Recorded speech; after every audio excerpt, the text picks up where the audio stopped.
بسم الله الرحمن الرحيم. السلام عليكم متابعيني، إن شاء الله تكونوا بخير وصحة وسلامة. شكرا جزيلا على دعمكم لقناتي وتعليقاتكم الحلوة. ربي يحفظكم جميعا. عندنا هنا اليوم طريقة عمل خبز الصاج أو خبز الشاورما بطريقة جدا راقية، مثل ما جاي تلاحظون خفيف جدا وطري بنفس الوقت والطعم روعة. إن شاء الله تجربوه وينال إعجابكم. حبايب رجاء اللي يوصل هنا ليسانا من اللايك، واللي ما مشترك يشترك وفعل الجرس حتى يوصلكم كل جديد فضلا وليس أمرا.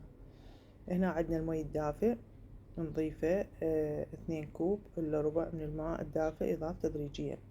عندنا هنا ملعقة صغيرة جدا من الخميرة. انتبهوا للمي حبايب، لا تضيفوه حار ولا تضيفوه بارد لأن راح تلفلكم الخميرة. نضيف هنا 2 ملعقة كبيرة من الحليب الباودر و3 ملاعق كبيرة من الزيت النباتي، أي زيت متوفر عندكم ممكن نضيفوه. عندنا هنا 4 أكواب من الطحين الصفر متعدد الاستعمالات. ونضيف هنا نص ملعقة كبيرة من الملح مثل ما جاي تلاحظون، وبعدها نقلب المواد حتى تتجانس. ممكن تعجنونه بديكم أو بالعجانة، لكن إذا بالإيد تقريب ينعجن 10 دقائق لين يتأخر، لكن بالعجانة ما يطول عندكم. يضاف باقي الماء تدريجيا أو المي. حبايب، وأنبه عليكم مرة ثانية، المي يكون دافئ، إذا حار أو بارد راح يتلفتكم الخميرة. نعجنه مدة 4 دقائق بالعجانة تقريب، ياخذ يعني 4 دقائق. وهذا مثل ما جاي تلاحظون القوام مالته جدا راقي. حبايب رجاء اللي يوصل لهنا ليتسانا من اللايك، واللي ما مشترك يشترك وفعل الجرس حتى يوصلكم كل جديد فضلا وليس أمرا. طبعا نغطيه ونتركه 10 دقائق مو أكثر، لأن ما نريد يختمر زايد، يعني مجرد يرتاح.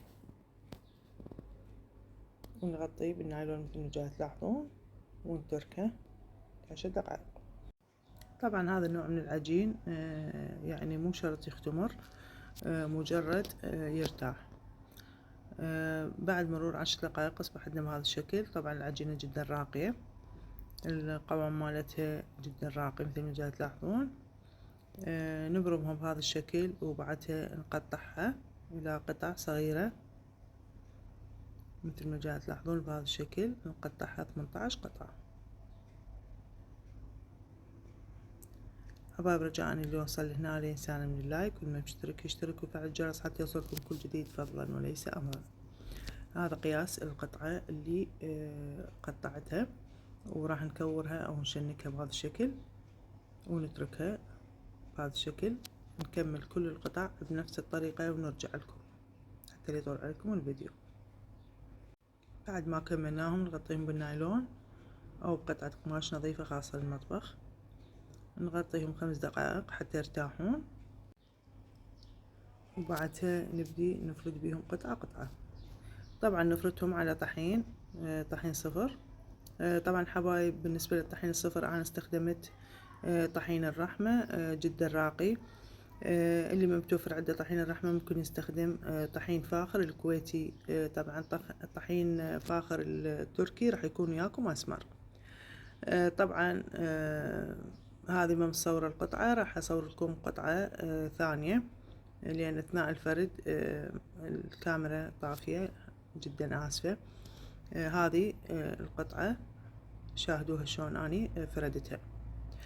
طبعا حبايب، هنا ملاحظة لكم الأحسن إنه تشتغلون كل القطع وتتركون بين قطعة وقطعة ورق زبدة. طبعا أسهل لكم، لأنه أثناء الشوي راح يستوون عندكم، أو أثناء الخبز راح ينضجون أو يستوون عندكم بكل سرعة. فالأفضل إنه تحضروهم وتحضرون بيناتهم قطعة ورق زبدة. وأيضا راح تشاهدون شلون أني راح أفردهم مرة ثانية بالورق الزبدة. راح يكون جدا سهل عليكم، يعني احسن ما تتركون بيناتهم طحين هواي وتفردوهم بعدين يلتصق عندكم وراح يأذيكم. بهذا الشكل مثل ما جاي تلاحظون شلون اني فكرة الورق الزبدة تفيدكم اثناء الشوي وايضا اثناء الفرد بهذا الشكل. راح تكبرون الخبزة وايضا راح تصير خفيفة عندكم بهذا الشكل. طبعا فكرة جدا راقية وسهلة الاستخدام. مثل ما جاي تلاحظون هذا راح يكون سمك العجينة او ثخنها، يعني كل قطعة. الخبزة مباشرة طبعا على نار متوسطة تكون. وهذه كل الكمية كملتها بهذا الشكل. يعني نشتغل كل 8 قطع نبرمهم سوية أو نفتحهم بهذا الشكل، نفردهم كل 8 قطع فردتهم سوا حتى تكون علينا خفيفة وأيضا القطع تنفرد ويانا. وهذا طريقة الخبز مثل ما جاي تلاحظون ورق الزبدة جدا راقي. طبعا ورق الزبدة على نار متوسطة نخبزهم، لا على النار العالية راح يحترق وياكم بسرعة، ولا على النار الخفيفة وراح يكون متيبس وياكم وما ينفش بصورة صحيحة.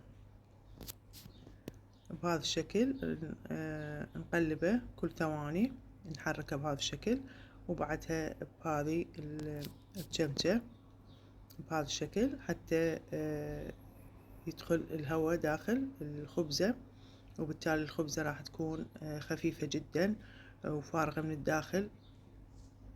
نحركها بكل هدوء بهذا الشكل، ومثل ما جاي تلاحظون شلون انفتحت ويانا راح تكون جدا خفيفة. طبعا هذه الطريقة جدا راقية وسهلة، خاصة اللي عندهم عجانات ما راح تتعبهم نهائيا. ممكن يعني تشتغلون كمية وتخلوها تبرد تماما وبعدها تتركوها بالمجمدة يعني تحت ايدكم. وش وقت ما تردوها هي جاهزة، احسن ما تشترون من برا بمواد حافظة. وايضا هذا النوع اطيب، جربوه وراح تدعولي، اطيب بهواي من الجاهز. طبعا كل قطعة اشتغلها اغطيها بقطعة قماش، يعني مو كل قطعة بحتها، قطعة على قطعة اصفطهم واغطيهم بالقطعة قماش واحدة. هسه راح تشاهدون شلون اني حبيت تشاهدون الاستواء مالتها بهذا الشكل. وبعدها نغطيهم بورق العفو قطعة القماش. وهذا قطعة القماش بهذا الشكل، قطعة القماش من الأسفل وبعدها نفس قطعة القماش نغطيهم بهذا الشكل حتى يكونون عندنا الخبزة تكون طرية. طبعا بعد ما كملت كل الكمية بهذا الشكل تركتهم على الهواء، وبعدها صفطوهم لما يبردون تماما، صفطوهم وتركوهم بقطعة نايلون أو بعلاقة أو بكيس نايلون غذائي، وتركوه بالمجمدة عدة أيام ما عليه أي شيء. وطبعا ورق الزبدة احتفظت به استخدمه مرة أخرى، يعني ما شمره. ومع ألف سلامة مع أختكم مطبخ الزيتون.